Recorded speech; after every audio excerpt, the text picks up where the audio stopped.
Good morning and welcome back. It is 7:30 on your Saturday. I'm Josh Robertson, and we have basically a perfect forecast for you this weekend. Let's get to Hannah Gard now with a look at your Weather Authority forecast. Hannah. Yeah, Josh, absolutely beautiful. We have a beautiful start to your Saturday. Lots of sunshine through that skyline. We're going to have amazing temperatures out there. We already feel those little fall-like feelings out there. Bogalusa in the high 40s. We're in the 50s across the North Shore. Just south of the lake, a little bit warmer in the 60s this morning along the coast. We are in the 50s. It's a little warm in the 70s, but we are going to continue to see things heat up with that sunshine today, so we'll be a little warmer than we were. We still have that northerly wind, though, for most of us on the North Shore, feeling that off the lakefront as well.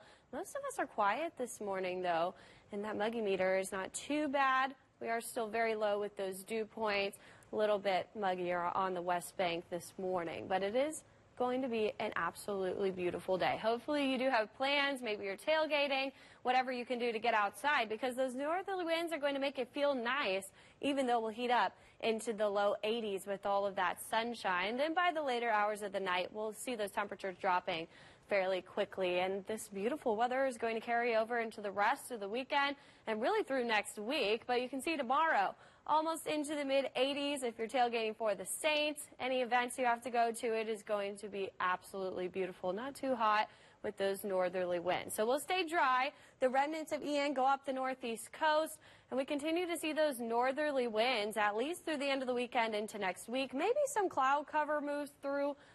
We have no chance of rain for the foreseeable future. We have a very large area of high pressure over us, and you can see that trough there. That's where Ian got sucked up to the north. We'll continue to see that moving across the northeast coast. Then we have another trough swinging through.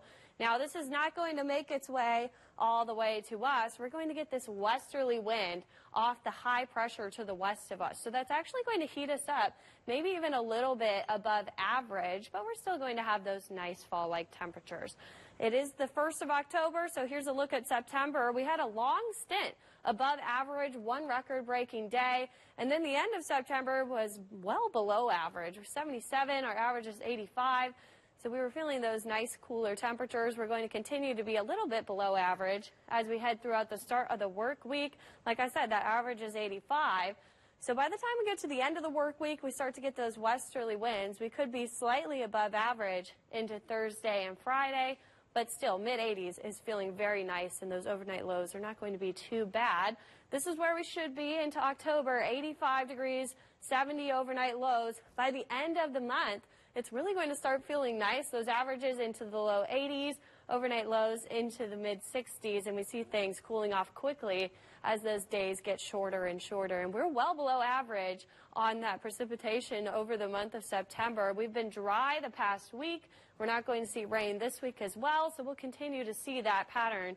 And most of that rain is going to be up to the northeast that we see on the entire eastern part of the country. That's all from the remnants of Ian. And like I said, for us, we're not getting anything. Over the next 7 days, we're going to remain dry. We have high pressure staying over us, and that front stationed down to our east. So the remnants of Ian, though, we are still watching, bringing rainfall to the northeast today. And we did see it make landfall yesterday for the second time as a Category 1 hurricane along the South Carolina coast there. Now moving inland, really got ripped apart. We're just seeing that remnant rainfall and some gusty winds up there as well. But we know Ian was a catastrophic hurricane down in Florida when it made landfall as a Category 4. So here's those rain totals. South Carolina, North Carolina seeing a lot of rainfall, some areas over 8 inches. But the news is we're not out of hurricane season yet. But the good news, we have nothing going on this week for us. And everything we are watching doesn't really appear to head our way. There is an area with a high chance that's a wave just off the coast of Africa, but you can see it is kind of headed towards the north. So sunshine for us. We have those fall-like temperatures.